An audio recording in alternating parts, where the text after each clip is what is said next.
A Halloween party. There's nothing quite so simple and joyous about the fall season, at least in the United States and other nations where they celebrate. But what if on a simple stroll to your favorite Monster Mash, things turned truly terrifying and deadly? What you are about to hear is believed to be real, based on witness accounts, testimonies, and public record. This is terrifying and true.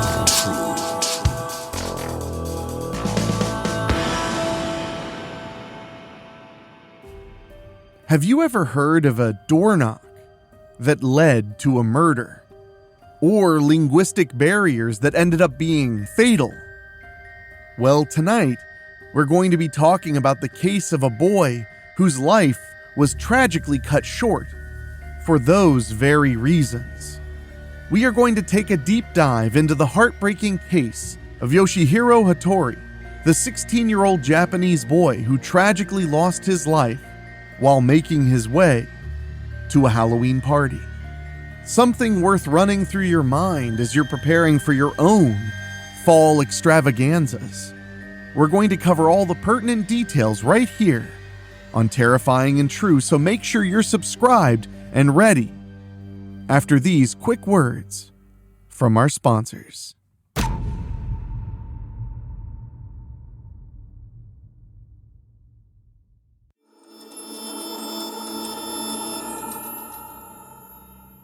Yoshihiro Hattori was born on November 22, 1975, in Nagoya, Japan, to his parents Maisa and Mako Hattori, and was a middle child. He had a brother and a sister. Yoshi's family described him as a gregarious teen who was friendly, loving, and kind to everyone he met. He had a strong passion for going on adventures and thoroughly enjoyed meeting new people. If we talk about his high school life, it was quite thrilling and pretty exciting. Many would even describe it as happening. Yoshi was an active member of the rugby team, which he enjoyed greatly. His social nature also led him to pursue an exchange program that would take him to the United States. With a deep fascination for America, he dreamed of experiencing life there, learning the language, and connecting with new friends. Through the American Field Service, a global exchange organization for young individuals, Yoshi was granted the opportunity to participate in a year-long exchange program in Baton Rouge, Louisiana. Upon reaching America, Yoshi, like many other overseas students, decided to stay with a host family. The family that he chose consisted of Dr. Holly Haymaker, a physician, her husband, Richard Haymaker, a physicist, and the couple's son. Having hosted exchange students previously, the Haymakers lovingly welcomed Yoshi into their home, where he quickly bonded with their son, Webb. Yoshi's engaging personality helped Webb, who was more introverted, come out of his shell, and the two of them began to form a close friendship. Everything was going well until the night of October 17th, 1992, when tragedy struck. Yoshi and Webb were making their way together to a Halloween party. After arriving at the wrong address due to confusion over the house number, they approached a residence with Halloween decorations and cars in the driveway, assuming it was the party location.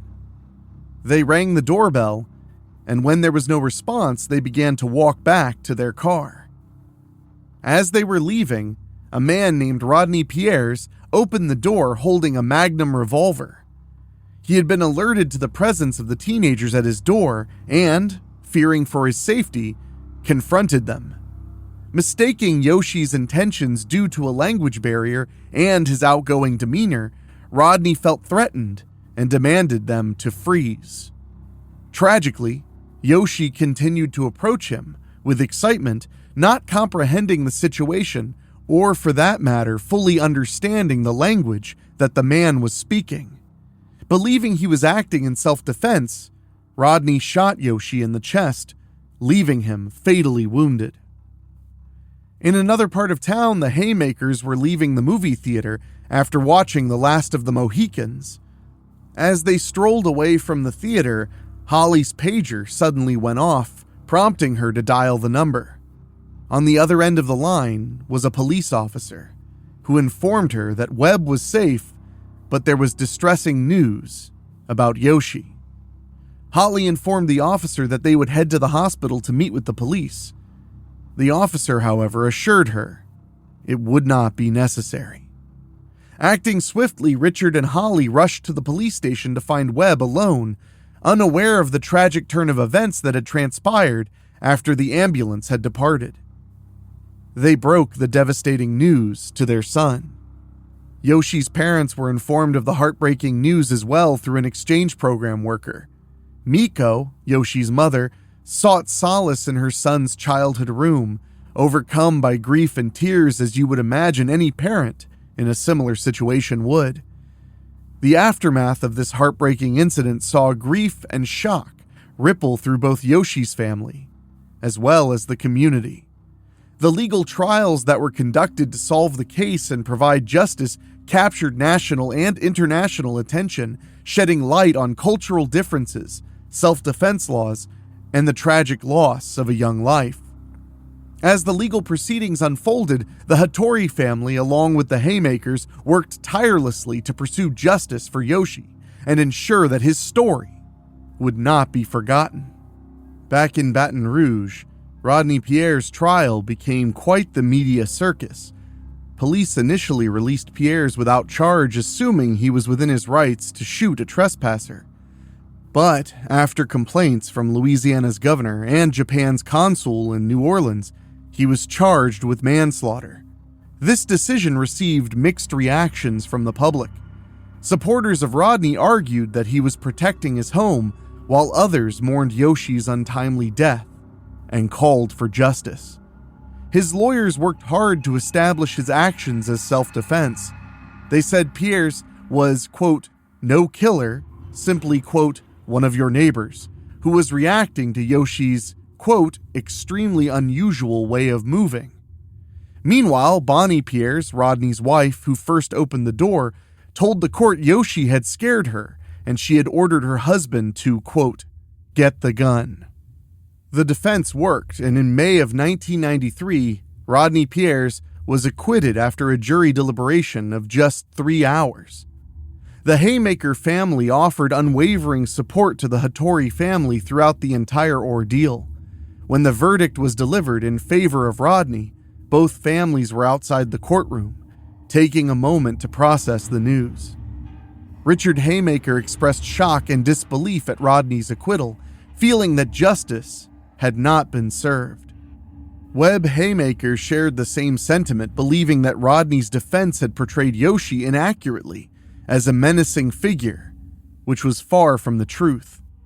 Quote, Yoshi was very ebullient, a total extrovert, Holly stated in an interview. Quote, the kids at McKinley High School loved him because he was such a free spirit. Agreeing with his wife, Mr. Haymaker also remarked, quote, he was an extraordinary guy. He was life. He moved through space like a dancer. Given that these were the positive views the Haymakers held about the young boy, it was only natural that the verdict had left both of the families feeling equally numb and distressed. Masa Hattori attended the trial, hearing descriptions of his son as a, quote, out-of-control, hyperactive Japanese exchange student who thought his job was to scare people. And this left her absolutely torn and disheartened. Japan's media channels also provided coverage of these trials, and there the shooting was referred to as the freeze case, symbolizing the misunderstanding that had led to the tragedy. The Japanese media even offered explanations of the English word freeze to help people understand its significance in the context of the incident. Despite the verdict, Yoshi's family continued their fight for justice. His mother, Mako, had a vivid dream in which Yoshi urged her to start a petition calling for stricter gun control in the United States. The Hattori family launched a campaign to gather signatures aiming to advocate for an end to easy access to firearms. Their efforts gained momentum, and they collected 1.7 million signatures in Japan.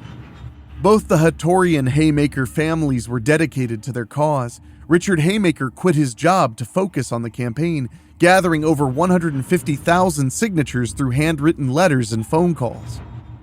Given the absence of email, the internet, and social media, the campaign relied heavily on the telephone and snail mail, and consumed a large portion of their time.